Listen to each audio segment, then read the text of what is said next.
जिंदगी में ऐसा कोई ना कोई होना बहुत जरूरी होता है जो हमारे बिना बोले ही हमारे दुख, हमारी तकलीफें जान ले।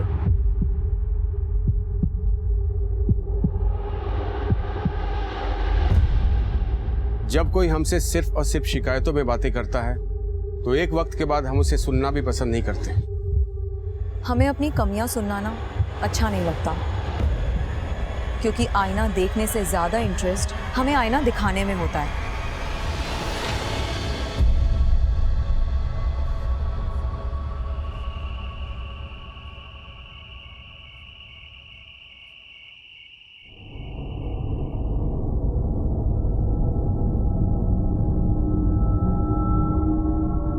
मुझे बैग लगानी है, ठीक है? शैतानी मत करना, ओके?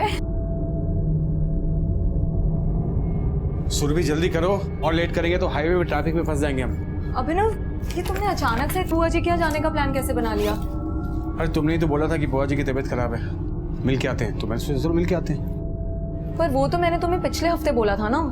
हाँ, एक्चुअली वो भुवनेश्वर में मेरी बिजनेस मीटिंग तय हुई है, तो मैंने सोचा अब एक पंथ दो काज हो जाएंगे। मतलब बुआ जी के यहाँ जाना सिर्फ एक फॉर्मेलिटी है। बहुत ही कैलकुलेटिव हो तुम। इस वक्त कौन आया होगा? भुवन आया होगा।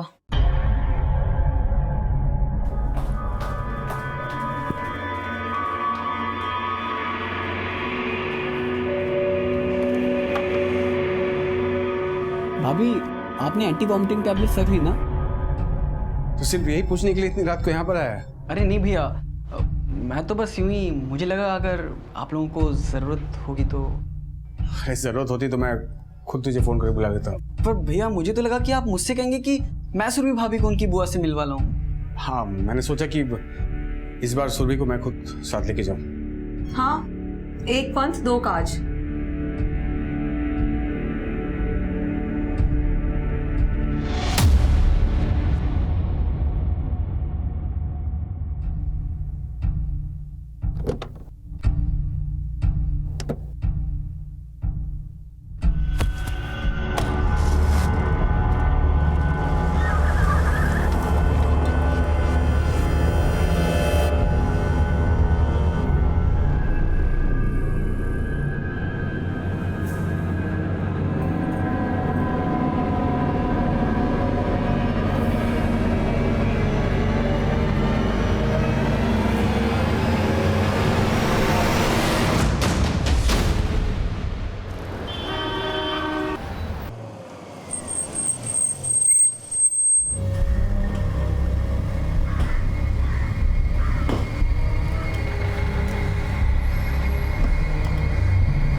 Sir please help me sir, मेरी वाइफ कहीं मिल नहीं रही सर, बहुत ढूंढा उसको।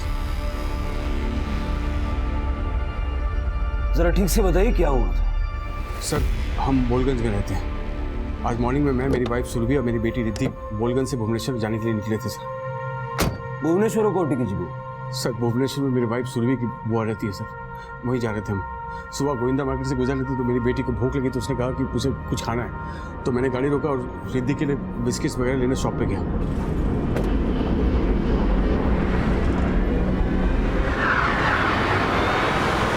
बेटा, चॉकलेट एंड बिस्किट, पानी पी लो। बेटा, मम्मी कहाँ? पता नहीं। बाहर गई थी क्या? नहीं।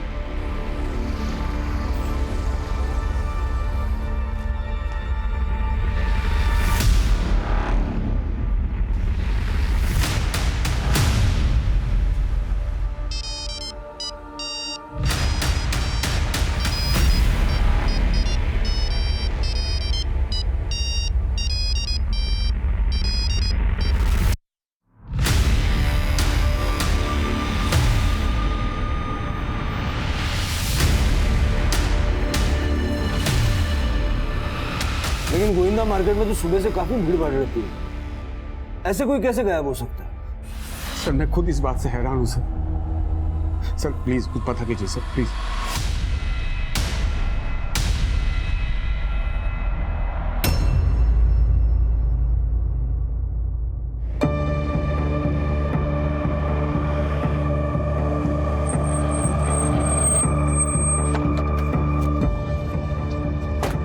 सर गाड़ी हमने यहीं रोकी थी सर, बच्ची को भूख लगी थी तो मैं बिस्किट वगैरह लेने गया तो आके देखा तो मेरी वाइफ बैठी नहीं थी, तो मैंने आसपास सबको पूछा सर, लेकिन किसी को कुछ पता नहीं था सर। विवेक, आसपास पूछताछ करो, देखो किसी ने कुछ देखा क्या। वक्त क्या हो रहा था उस समय? सर करीबन सुबह के 7 बजे होंगे। 7? हाँ। आइए।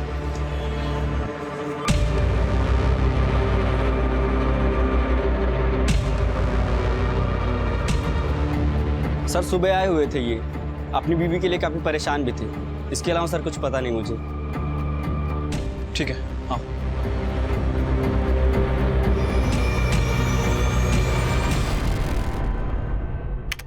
सर सुबह 7:13 पर इसकी कार यहाँ के रुकती है। ये देखिए सर।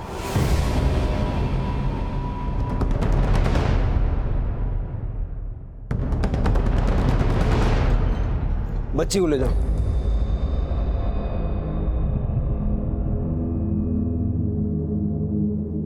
सुना है बहुत हंगामा मचा दिया तूने, बड़े बाजार में सबको यकीन दिला दिया कि तेरी बीवी गायब हो गई।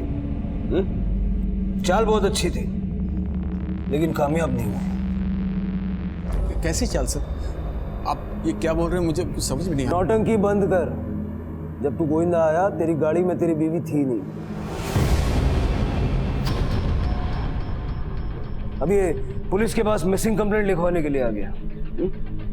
क्या किया अपनी बीवी के साथ? सर मैं झूठ नहीं बोल रहा सर, वो गाड़ी में बैठी थी सर। आप ये कैसी बात कर रहे हैं? गोविंदा में जहां तूने गाड़ी रोकी थी वहां का सीसीटीवी फुटेज हमने चेक किया। अब एक भी झूठ बोला ना तो ऐसा हो सकता। सर ये आप क्या कर रहे हैं सर?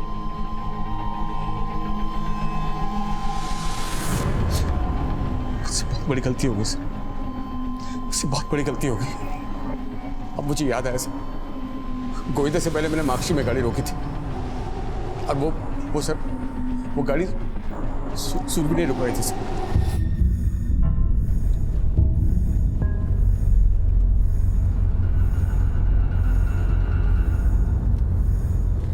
अभिनव गाड़ी रोको, मैं आती हूँ। मैं थोड़ा नींद में था सर, मैंने सिर्फ गाड़ी के दरवाजे बंद होने की आवाज़ सुनी, मुझे लगा कि गाड़ी में बैठ गई सुबह। गौतम सर। ये माकची से गोविंदा 26-27 किलोमीटर होगा ना? सर 30 किलोमीटर से कम नहीं है। 30 किलोमीटर। और ये बोल रहा है कि 30 किलोमीटर तक इसे रियलाइज नहीं हुआ इसकी बीवी गाड़ी में है या नहीं। क्या करें इसका? सर कहो तो इसकी धुनाई कर दूं, सब कुछ सच बोलने सर लगा। आप लोग मेरी बात का यकीन क्यों नहीं करते सर?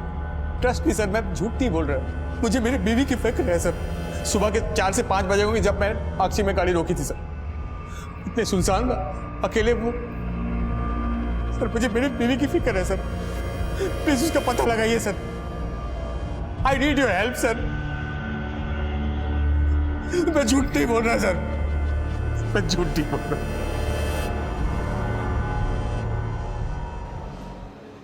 बेटा तुम लोग जब कार से आ रहे थे मम्मी थी?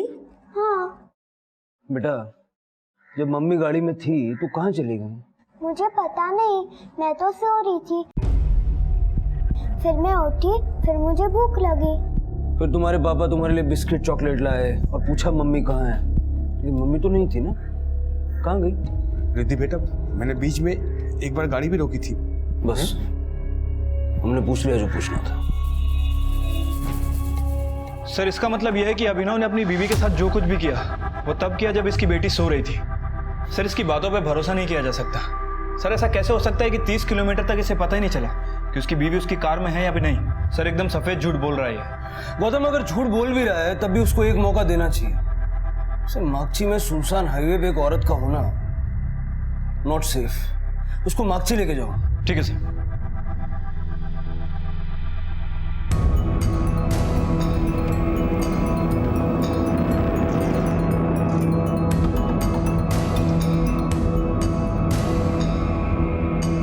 कुछ याद आया? सब लगता तो यही है, लेकिन मैं श्योरली नहीं बोल सकता सर।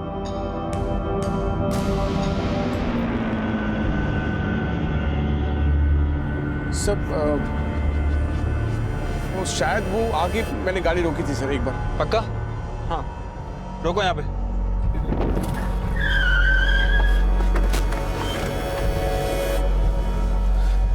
ये सर, जगह शायद मैंने यही गाड़ी रोकी थी सर। आसपास देखो, इसकी बीवी को किसी ने देखा है क्या? Okay sir.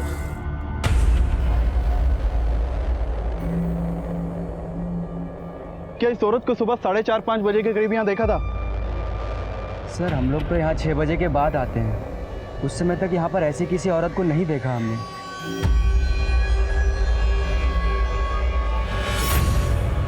अब मैं कोई कहानी सुनना नहीं चाहता। क्या किया अपनी बीवी के साथ? मैं कोई कहानी नहीं बना रहा सर। चल, मान लिया कि तू कोई कहानी नहीं बना रहा। तेरी बीवी तो पढ़ी लिखी है। अगर उसका फोन तेरी गाड़ी में छूट गया तो कोई पीसीओ ढूंढ के तो तुझे कांटेक्ट कर सकती है ना। यही बात मैं आपको समझाने की कोशिश कर रहा हूँ सर। अगर उसने मुझे फोन नहीं किया इसका मतलब वो कोई मुसीबत में है सर। मुसीबत में छोड़ा किसने? तूने ना। क्या पता तेरा क्या इरादा था सर। लेकिन आप ये मुझे, मैं यहाँ पर आया बीवी की मिसिंग रिपोर्ट लिखाने, आप मुझे यहाँ पर। इसके परिवार का पूरा डिटेल्स लो इससे और फिर इसको तोड़ के पूछो कि बीवी के साथ क्या किया। सर ये आप गलत कर रहे हैं सर। सर ऐसा मैंने कुछ नहीं किया सर। गौतम सर, अभिनव की कॉल रिकॉर्ड्स निकालो, पता करो उसका अपनी बीवी के साथ रिश्ता कैसा था। उसने कहा कि वो भुवनेश्वर एक बिजनेस मीटिंग के लिए और सुरभि की बुआ से मिलने के लिए जा रहा था। पता करो उसका भुवनेश्वर जाने का रीजन यही था या नहीं। और संबलपुर से लेके गोविंदा तक जितने भी सीसीटीवी हाईवे पे सबका फुटेज निकालो। ठीक है सर। हेलो, अभिनव के भाई भुवन बात कर रहे हो? हाँ लेकिन आप कौन बोल रहे हैं? मैं गोविंदा पुलिस से पीएसआई गौतम बात कर रहा हूँ। जी, सुरभि मेरी बड़ी बहन का नाम है। क्या? दीदी गायब है?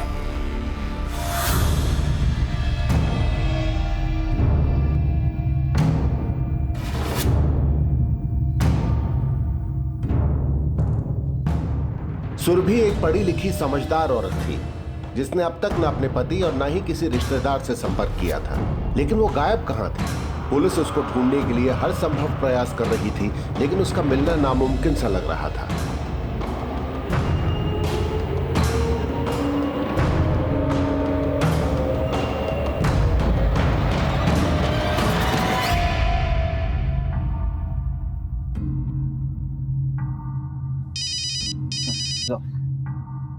हाँ तो बस सर मैंने मागची टोल की फुटेज चेक की है। बोलगंज से वापस आते वक्त अभिनव की गाड़ी ने करीब 4 बजे मागची टोल क्रॉस किया था। उस वक्त गाड़ी में अभिनव, उसकी बीवी सुरभि और बेटी रिद्धि तीनों मौजूद थे। और सुरभि मागची से गोविंदा के बीच कहीं गायब हुई है। एक काम करो, मागची से लेके गोविंदा तक का स्ट्रेच अच्छे से चेक करो। आप सुरभि की बुआ जी हैं? हाँ जी। हमें पता चला है कि सुरभि अपनी बेटी और अपने पति के साथ यहाँ आपसे मिलने आने वाली थी, लेकिन उसके पति अभिनव ने उसकी मिसिंग कंप्लेंट की है। हमें लगता है कि सुरभि के गायब होने में अभिनव का ही हाथ है। सर आपको जरूर कोई गलत फहमी हो रही है। भैया से भूल हो सकती है लेकिन वो भाभी के साथ कुछ गलत नहीं कर सकते। तुम अपने भाई की बात का यकीन आसानी से कर सकते हो, हम नहीं। 30 किलोमीटर तक उसने रियलाइज नहीं किया कि उसकी बीवी गाड़ी में है या नहीं। उसको भूल बोल रहे हो तुम? सर भैया ऐसा कर सकते और काम की धुन में उन्हें आगे पीछे का कुछ दिखाई नहीं देता है। वो तो पहले भी ऐसा कर चुके हैं।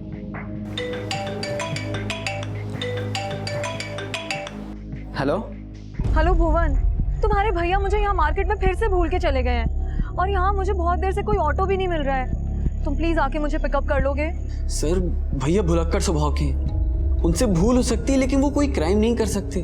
वो अपनी वाइफ और बेटी से बहुत प्यार करते हैं। सर प्लीज उन्हें छोड़ दीजिए। अब तुम्हारे भैया ने ये सब भूल से किया या सोच समझ के किया, जब तक पता नहीं लग जाता उसे छोड़ नहीं सकते। सर लेकिन भैया के साथ तो रिद्धि भी थी।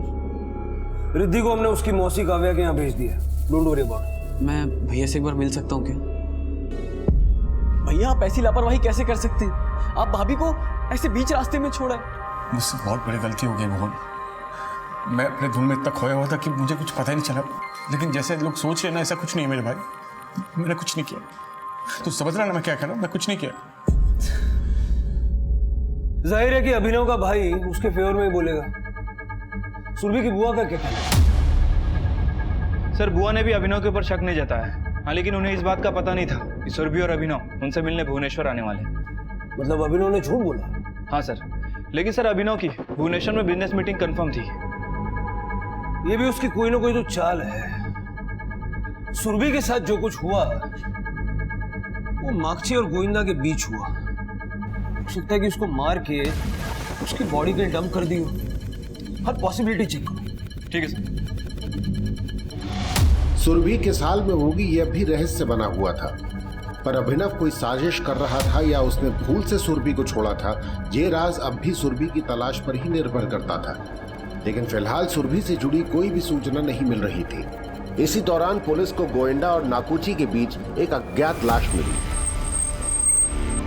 सर कुछ टाइम से अभिनव का बिजनेस अच्छा नहीं चल रहा था और तब से वो बहुत परेशान रहने लगा था और इसी वजह से उन दोनों में झगड़े होने लगे थे।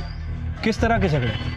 अब सर किसी के घर के अंदर तो झांक के देखा नहीं जा सकता, लेकिन मुझे तो लगता है उन दोनों के झगड़े के पीछे अभिनव के भाई भुवन का हाथ है।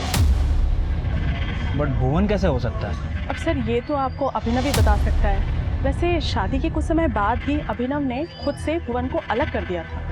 और अब सुरभि गायब है। सर अभिनव और सुरभि के बीच झगड़े उनकी बेटी के पैदा होने के बाद शुरू हुए। मुझे लगता है सर झगड़े की वजह माँ और बेटी की बीमारी हो सकती है। सर जब रिद्धि का जन्म होने वाला था तब हमें पता चला कि सुरभि भाभी को हीमोफीलिया, फिर रिद्धि को भी हीमोफीलिया हो गया, जिस कारण से उनके ब्लड प्लेटलेट्स अक्सर कम रहते हैं। और सर ये बीमारी ऐसी कि अगर एक बार कोई चोट या खरोच लग जाए तो खून रुकना बंद नहीं होता। मतलब इलाज का खर्चा रेगुलर, और अभिनव का बिजनेस भी ठीक नहीं चल रहा था। काफी तंग आ गया होगा ना अभिनव? सर भैया परेशान तो बहुत रहते थे, लेकिन इस वजह से कभी भैया और भाभी के बीच में कोई लड़ाई नहीं हुई। लेकिन झगड़े होते थे। सर अगर किसी इंसान की कमाई कम और खर्चे ज्यादा हो तो उसका फोकस फैमिली से हट के काम पे ही हो जाता है, और जबकि रिद्धि और भाभी को अच्छी देखभाल की जरूरत थी। अभिनव, तुम मेरी दवाइयाँ ले आए? अभिनव मैंने तुम्हें टेक्स्ट किया था, तुम मेरी और रिद्धि की दवाइयाँ लाए कि नहीं लाए? तुमको जो कुछ मंगाना है वो भुवन को बता दो, वो ले आएगा। ठीक है? सब कुछ भुवन करेगा तो फिर तुम क्या करोगे? काम, तभी तो तुम्हारी दवाई का खर्च पूरा होगा। अगर तुमने पहले से अपना ध्यान दिया होता तो तुम्हारी ये बीमारी रिद्धि को नहीं लगती। रिद्धि के जन्म से पहले ही हमें पता था कि मुझे ये बीमारी है, फिर भी बच्चा तुम्हें चाहिए था मुझे, लेकिन मुझे नहीं पता कि तुम्हारी वजह से उसको हीमोफीलिया हो जाएगा। नहीं पता था मुझे।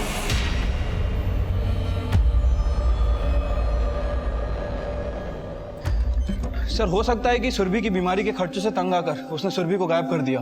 लेकिन हीमोफीलिया उसकी बेटी को भी। सर हो सकता है कि बेटी को सिंपैथी पाने के लिए रखा हो ताकि उसके झूठ पे पर्दा डाल सके। हेलो, सुरभि हीमोफीलिया की मरीज थी। हो सकता है उसके साथ ऐसा कुछ हो गया हो जिससे वो हॉस्पिटलाइज हो गई। लेकिन सर मार्क्सी और गोंदिया के बीच जितने भी हॉस्पिटल है मैंने सभी जगह चेक किया, सुरभि के बारे में कोई लीड नहीं मिली है। सर मागची पुलिस स्टेशन से कॉल आया था। कल उन्हें मागची गोविंदा हाईवे के ऊपर एक औरत की लाश मिली थी। सुरभि?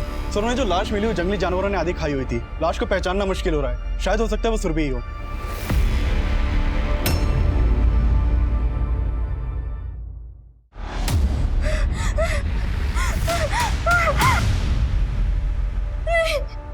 नहीं, ये मेरी बहन नहीं हो सकती है।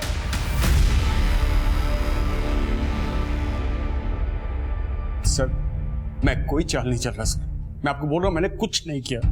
आप सुरभि का पता लगाइए प्लीज। वही पता लगा क्या रहा? लाश मिली है उसकी। तूने खुद मरा या किसी से मरवाया? सर क्या बोला? मेरी बीवी, वो मेरी बीवी है। ये बीवी बीवी करना बंद कर दे। अगर उसको बीवी मानता ना तो ऐसे बीच सड़क में छोड़ के भागता नहीं। क्या पता तू अपनी बेटी को भी मारना चाहता होगा। क्या बात कर रहे हो? कैसी बात कर रहे सर? आप मेरा विश्वास कीजिए सर, मैं कुछ नहीं कर सकता। कैसे कर लूं तेरा विश्वास? भुवनेश्वर में उसकी बुआ के वहां लेके जाने वाला था ना, उसकी बुआ को मालूम तक नहीं। तेरा पहले से इरादा था उसको मारने का, और इसीलिए ये बुआ वाला बहाना बना के तूने उसको गाड़ी में बिठाया। नहीं सर, मैंने सुरभि को बोला था बुआ को फोन करेगी। ऐसा भद्दा आरोप मुझ पर मत लगाओ सर। मैंने अपनी बीवी को नहीं मारा सर, मैं बहुत प्यार करता हूँ सर। मेरी एक ही गलती हुई सर, मैं हाईवे में जो भूल कर चला है सर, मैंने कुछ नहीं किया।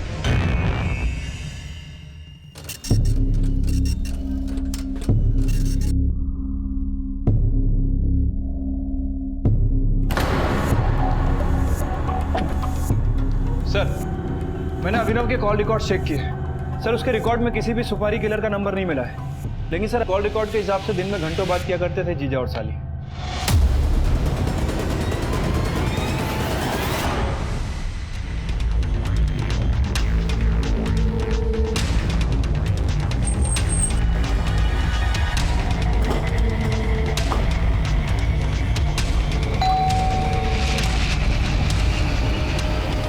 जी सर, हमें काव्या से बात करनी है। चल बोल, कब से चल रहा है तेरा और काव्या का चक्कर? क्या सर, ऐसा कुछ नहीं चल रहा सर। बस वो क्या कि सुरभि मेरे फोन से उससे बात करती थी बस। अच्छा, तो सुरभि ने मोबाइल फोन गेम खेलने के लिए खरीद रखा था? नहीं सर, वो नौटंकी बंद कर, समझा? क्यों मारा सुरभि को? सर मुझे सुरभि दीदी जीजा जी के नंबर से कॉल करती थी, क्योंकि मेरा और जीजा जी का नेटवर्क सेम है, तो कॉलिंग फ्री थी। तुम दोनों का सिर्फ मोबाइल नेटवर्क नहीं, इरादे भी सेम थे, सुरभि को खत्म करने। और ये फ्री कॉलिंग वाली बात तुम दोनों के प्लानिंग का हिस्सा है। सर आप ये क्या बोल रहे हैं? जीजा जी दीदी को बीच रास्ते में भूल आए और आप मुझे। तो तुम्हारे कहने का मतलब है कि तुमने कुछ नहीं किया, जो कुछ भी किया वो अभिनव ने किया? नहीं सर, जीजा जी दीदी के साथ ऐसा कर ही नहीं सकते। हाँ ये बात सच है कि वो भुलक्कड़ है। लेकिन तुम्हें रोज फोन करना वो भूलता नहीं था। सर मैं कह रही हूँ ना, सुरभि दीदी मुझे जीजा जी के नंबर से कॉल करती थी।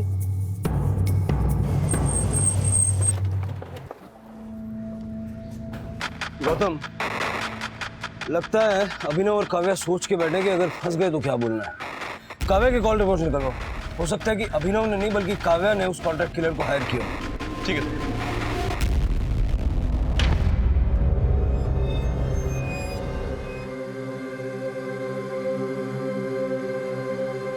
सुरभि को गायब हुए 15 दिन बीत चुके थे। क्या वो किसी बड़ी मुसीबत में थी या फिर किसी अपराध का शिकार बन चुकी थी?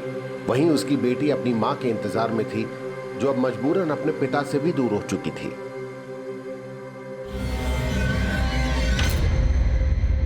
सर, काव्या का पति प्रतीक आया है, वो आपको कुछ बताना चाहता है। भेजो। Okay sir. सर मैं मर्चेंट नेवी में जॉब करता हूँ। 6 महीने घर पर रहता हूँ और 6 महीने ड्यूटी पर। मुझे हमेशा से शक था कि मेरी बीवी काव्या का अफेयर किसी ना किसी के साथ जरूर होगा, लेकिन मुझे अंदाजा भी नहीं था कि उसका अफेयर उसी के जीजा अभिनव से होगा। तो जैसे आपको शक था, हो सकता है सुरभि को भी शक रहा हो। कभी सुरभि ने इस बारे में आपसे बात करने की कोशिश की? सर मेरी काव्या की बहन से कोई बोलचाल नहीं थी। मुझे तो लगता था कि वो भी ऐसी ही होगी जैसी काव्या थी। क्या मतलब? मतलब सर सुरभि भी कम नहीं थी। मुझे तो लगता था कि उसका भी अभिनव के भाई भुवन से कुछ ना कुछ चक्कर जरूर होगा, और इसलिए तो दोनों भाई अलग रहते थे।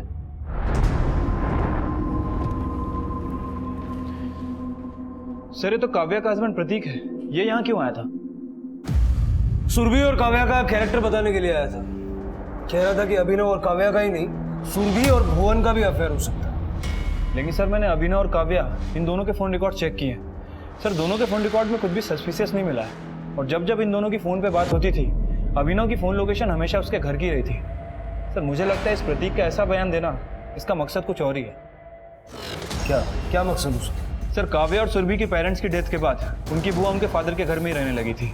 सर उसी दौरान बुआ ने यह कहा था कि उनकी मौत के बाद वो घर दोनों दामादों के नाम कर देंगे। इस सिलसिले में मैंने बुआ से पूछताछ भी की। सर उनका कहना है कि काव्या अपने पति प्रतीक से ज़्यादा खुश नहीं थी। प्रतीक छोटी छोटी बातों पर उस पर शक किया करता था, जबकि अभिनव के बारे में उन्होंने कहा है कि अभिनव थोड़ा भुलक्कड़ जरूर है, लेकिन सुरभि का मर्डर नहीं कर सकता।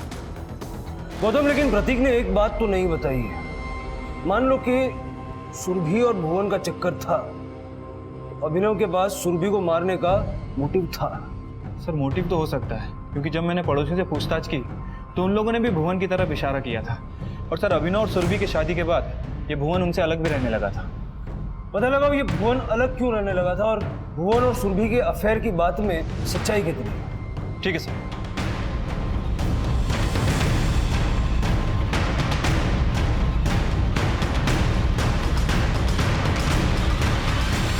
अभिनव और सुरभि की शादी से पहले दोनों भाइयों में बहुत प्यार था, लेकिन शायद शादी के बाद सुरभि को लेकर दोनों भाइयों में झगड़ा हुआ। अभिनव तो काम में बिजी रहता था, लेकिन भुवन ने घर पे आना बंद नहीं किया था। भाई की गैर मौजूदगी में वो अक्सर आता जाता रहता था।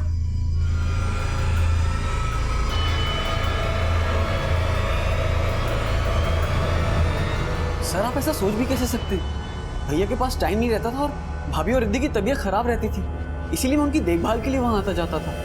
वैसे आज आके देखभाल करने में तो काफी परेशानी होती होगी, अलग रहने के लिए क्यों चले गए? सर मैं सिविल सर्विसेज के एग्जाम्स की तैयारी कर रहा हूँ। रिद्धि के जन्म के बाद मैं अपनी पढ़ाई पे कंसंट्रेट नहीं कर पाता था, इसीलिए मैं उनसे अलग रहने लगा, जबकि भैया और भाभी तो चाहते भी नहीं थे कि मैं उनसे अलग रहूं।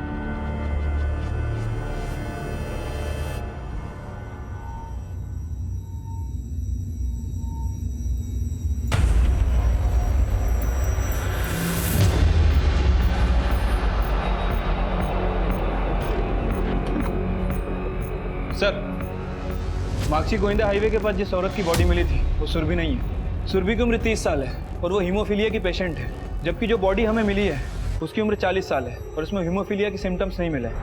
सर, इसकी मौत 2 बजे से 4 बजे के बीच में हुई है, जबकि सुरभि को 4 बजे के आसपास अपने पति अभिनव के साथ मार्क्सी टोल नाका क्रॉस करते हुए देखा गया और उस समय वो सही सलामत थी। लेकिन सुरभि मार्क्सी और गोविंदा के बीच ही गायब हुई, और जिस रात सुरभि गायब हुई उसी रात उस औरत का मर्डर हुआ। ये कुछ ज्यादा ही बड़ा कोइंसिडेंस है। अगर मरने वाली सुरभि नहीं थी तो सुरभि अब कहाँ है? और अगर सुरभि सही सलामत है तो फिर उसने अपने परिवार से कांटेक्ट क्यों नहीं किया? एक काम करो, मार्क्सी और गोविंदा के बीच फिर से अच्छे से पूछताछ करो और जो लाश हमें मिली है उसका आइडेंटिफिकेशन कराने की कोशिश करो। ठीक है सर।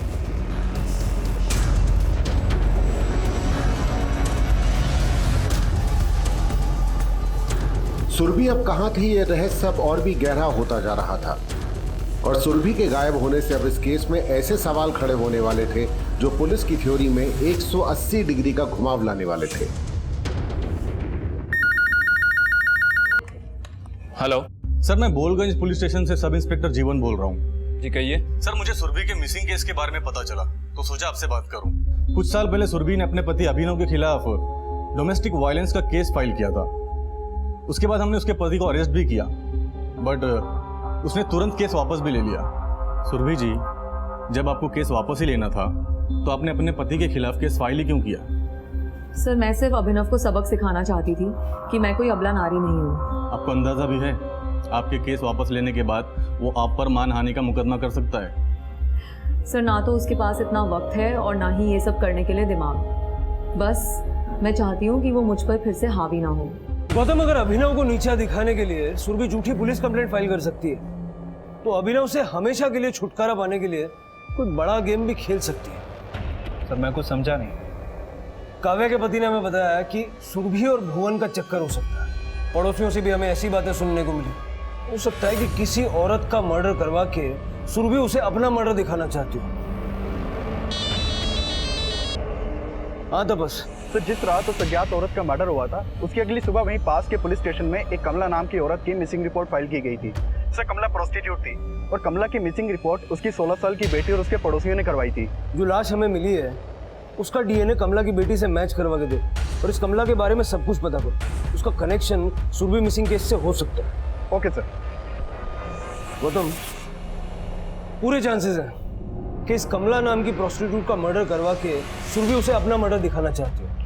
अभिनव ने बताया था कि सुरभि उसकी बुआ को फोन करके बताने वाली थी कि वो लोग भुवनेश्वर आ रहे हैं, लेकिन सुरभि ने ऐसा किया नहीं। हो सकता है कि अभिनव के भुलक्कड़ स्वभाव का फायदा उठा के उसी ने मार्क्सी के पास गाड़ी रुकवाई। मैं आती हूँ।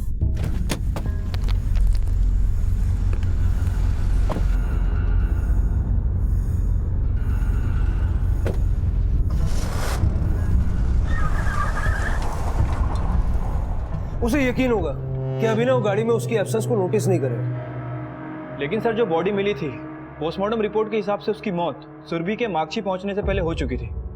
आपको वाकई लगता है कि सुरभि ऐसा कुछ कर सकती है? गौतम, हो सकता है मेरी थियरी गलत हो, लेकिन मेरे लिए सबसे बड़ा सवाल यह है कि अगर सुरभि सही सलामत है तो उसने अपने परिवार को कांटेक्ट अब तक क्यों नहीं किया? एक काम करो, सुरभि के पिछले सारे कॉल रिकॉर्ड्स निकालो। ठीक है सर।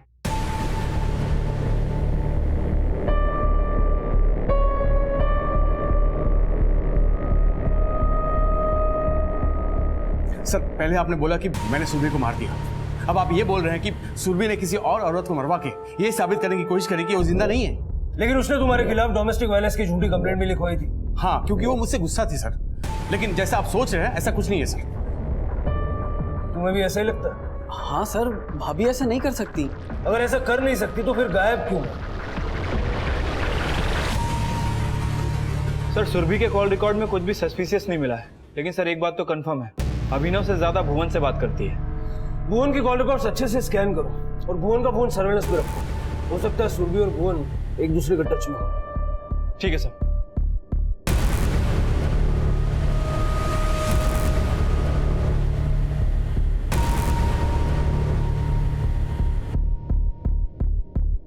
सुरभि का गायब होना सुरभि के चरित्र और भूमिका पर कई सवाल खड़े कर रहा था, पर हकीकत क्या वाकई ऐसी ही थी जैसा अनुमान लगाया जा रहा था?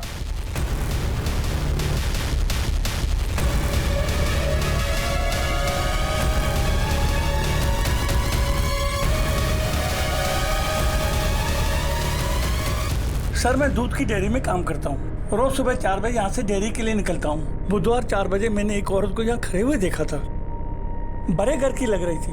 क्या यही औरत थी वो? सुरभि की पहचान की उसने? सर उस आदमी ने उसका चेहरा नहीं देखा था। वक्त क्या रहा होगा? सर करीब 4 बजे। जिस औरत की लाश हमें मिली उसका मर्डर 2 से 4 के बीच हो गया था। ये बस में बैठने वाली सुरभि हो सकती है। पता करो ये व्हाइट मिनी बस किसकी है। हो सकता है उसमें भुवन भी मौजूद है। Okay sir.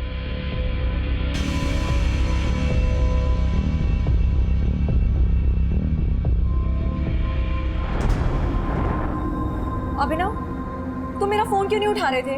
मैंने तुम्हें 12 बार फोन किया। सॉरी, नहीं देखा। सॉरी? किस किस चीज के लिए सॉरी बोलोगे तुम? तुम्हें मेरी और रिद्धि की जरा सी भी परवाह है कि नहीं है? अब लेक्चर मत सुनाओ, अगली बार उठा लूंगा फोन। मैं तो तुम्हें सॉरी बोलने के लायक भी नहीं हो सकती।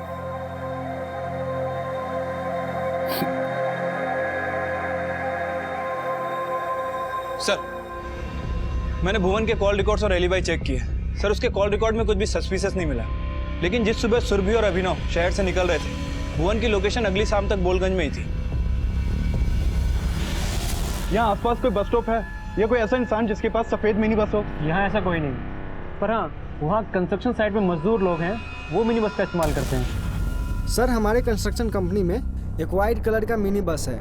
उस बस को हम अपने मजदूरों को लाने ले जाने के लिए इस्तेमाल करते हैं। 18 मार्च की रात को उस मिनी बस से कौन कौन मजदूर गया था? 18 मार्च? सर 18 मार्च की रात को काफ़ी लेट नाइट तक काम चलता रहा और उस बस में भंडारी, गोलू, अजीत, सल्लू और बस का ड्राइवर करीम था। सर अभी कहाँ है ये सब लोग? सर उसके अगले दिन से कोई भी काम पे नहीं आया और अजीत बस लौटाने आया, उसके बाद से वो भी गायब। ये लोग रहते कहाँ हैं? सर कुछ आइडिया नहीं है। गौतम, भंडारी, गोलू, सल्लू, अजीत, करीम और इन सब का लुकआउट नोटिस जारी करो। पता लगाओ ये लोग कहाँ छिपे हो सकते हैं। ठीक है सर।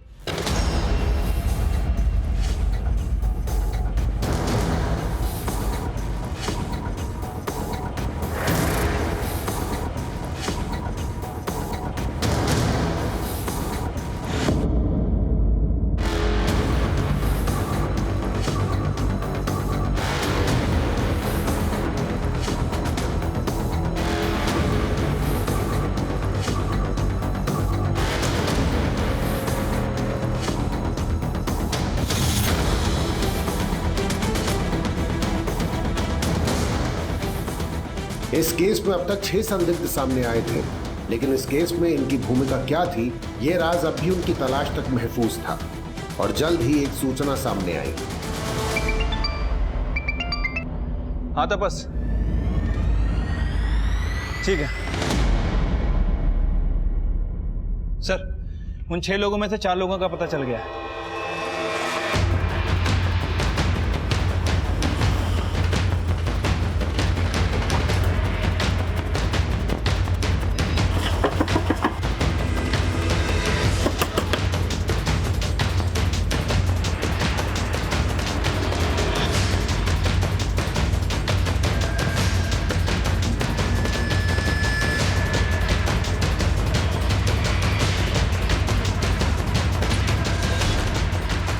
बुधवार 18 मार्च की सुबह को एक औरत को तुम्हारी बस में बैठते हुए देखा गया। उसी दिन सुबह एक औरत का मर्डर हुआ और एक औरत गायब हुई।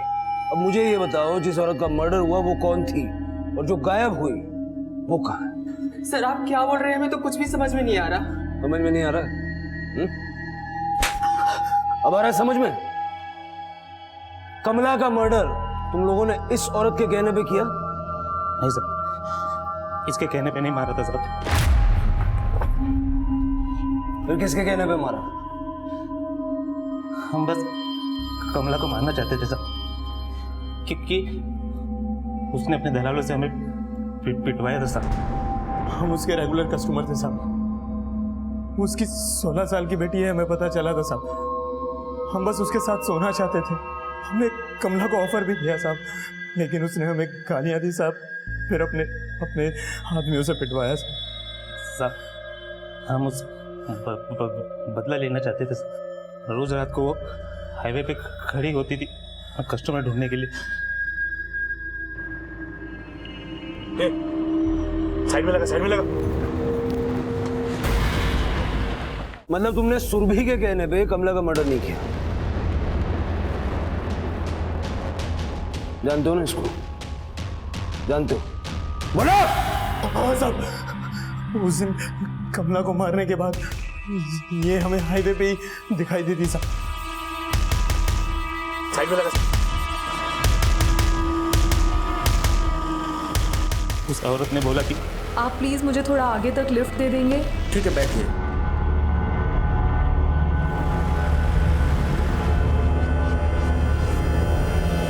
हमने उसकी मदद करने के लिए गाड़ी में बैठाया, लेकिन हम सबने उसके साथ। फिर क्या किया उसके साथ? मार दिया? हम तो उसे मारना चाहते थे साहब, लेकिन करीम और भंडारी के कहने पे उसे छोड़ दिया साहब। हमने उसे नहीं मारा साहब। करीम और भंडारी का? हमें नहीं पता सर। ये लोग तो बोल रहे हैं कि इन्होंने सुरभि का रेप किया और फिर छोड़ दिया। झूठ बोल रहे हैं। या तो उन्होंने उसे कहीं बेच दिया है, या किडनैप करके कहीं रखा है, या फिर मार के कहीं फेंक दिया। एक काम करो, किसी भी तरह इनसे उगलो, भंडारी और करीम का। कम बैक सुरभि, प्लीज आ जाओ। पापा, आपको पता है जब मैं आपका वेट करती थी और आप नहीं आते थे, तब मम्मा कहती थी कि गॉड से प्रे करो और बोलो कि पापा जल्दी वापस कर आ जाए। मैं गॉड से प्रे करती थी और आप आ जाते थे, इसलिए हम गॉड से प्रे करते हैं। देखना, मम्मी भी आ जाएगी। हाँ, मम्मी आ जाएगी बेटा, मम्मी आ जाएगी, आ जाएगी।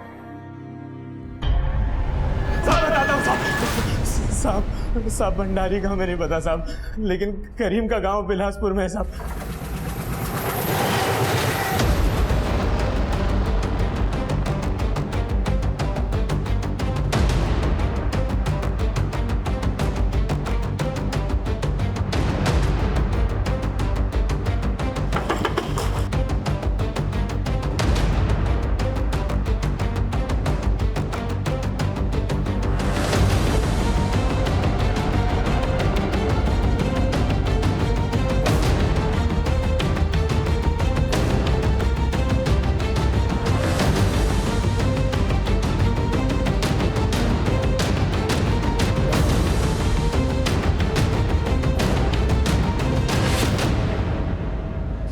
साहब हमें नहीं पता वो औरत कहाँ है, हम तो उसको वहीं छोड़ के चले गए थे अपने बाकी दोस्तों के साथ। ऐसा तो नहीं कि बाकी दोस्तों को छोड़ के फिर उस औरत के पास है?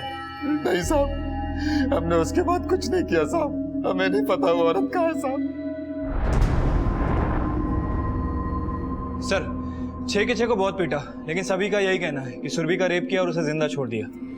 गौतम, एक हीमोफीलिया की पेशेंट का गैंग रेप होता है, उसकी तो ब्लीडिंग से आधी जान निकल गई होगी, और वो मर गई है तो हमें उसकी लाश क्यों नहीं मिली? और अगर वो जिंदा है तो वो कहाँ है, किस हाल में? गैंग रेप की पीड़िता सुरभि एक बार फिर से ऐसा रहस्य बन गई थी जिसके सिरे भी गुम नजर आ रहे थे। क्या सुरभि फिर से किसी और के अपराध का शिकार हुई थी? क्या वो अब भी अस्तित्व में थी?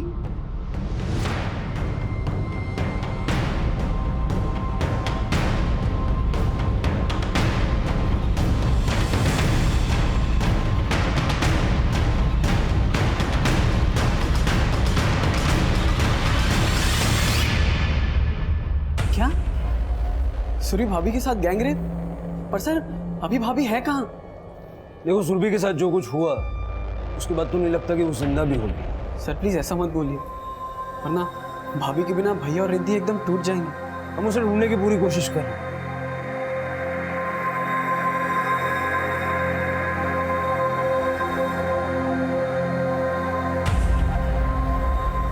साहब, मुझे इस औरत के बारे में बड़े साहब से बात करनी है। साहब, हम कुमुरपाला में रहते हैं, मजदूर हैं। उस दिन जब हम अपने काम पे जा रहे थे तो सड़क के किनारे ये औरत पड़ी हुई थी। इसकी बहुत हालत खराब थी, इसके कपड़े फटे हुए थे और बहुत खून बह गया था। फिर हम उसे उठा के अपने इलाके में ले गए साहब, उसका इलाज कराया और 2 दिन तक उसको अपने साथ रखा। फिर साहब हम 2 दिन तक उससे पूछते रहे कि वो अपने घर के लोगों के बारे में बताए, कोई टेलीफोन नंबर दे जिससे हम उनको सूचना दे सकें। लेकिन साहब उसने तो कुछ भी नहीं बताया और वो तो जाने लगी। तो फिर हमने उसे थोड़े से पैसे देके वहाँ से भेज दिया, लेकिन आज मालूम पड़ा कि वो नहीं पहुँची। बहुत ताज्जुब हुआ साहब। मजदूरों की बस्ती कुमुरपाला से सुरभि ने कहीं ना कहीं की बस तो पकड़ी होगी, पर वो मोलगंज नहीं पहुंची तो कहाँ गई?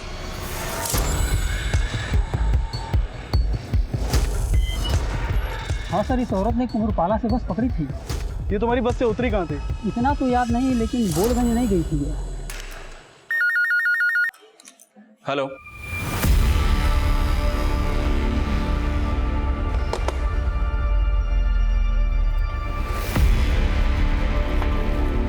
चालू है।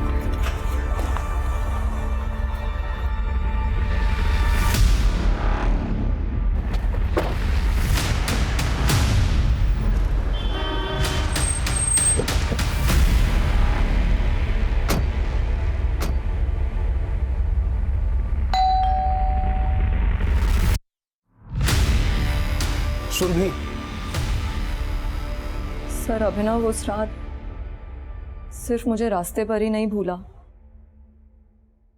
बल्कि उसने ये साबित कर दिया कि उसके जीवन में मेरी कोई अहमियत नहीं है। वो पहले भी मुझे रास्ते पे भूल के छोड़ के जा चुका था, लेकिन इस बार उसकी ये भूल मेरे जीवन का अभिशाप बन गई।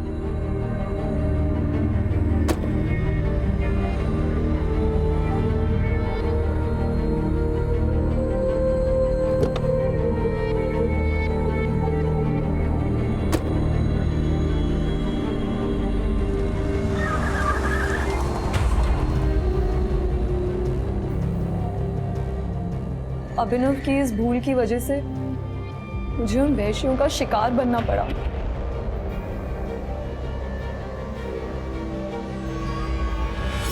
एक कमरे में रहते हुए भी उसे ये पता ही नहीं होता था कि मैं वहां हूं भी कि नहीं। और उस रात भी मैं तो वहां मरी गई होती सर, अगर उन लोगों ने मेरी मदद ना की होती।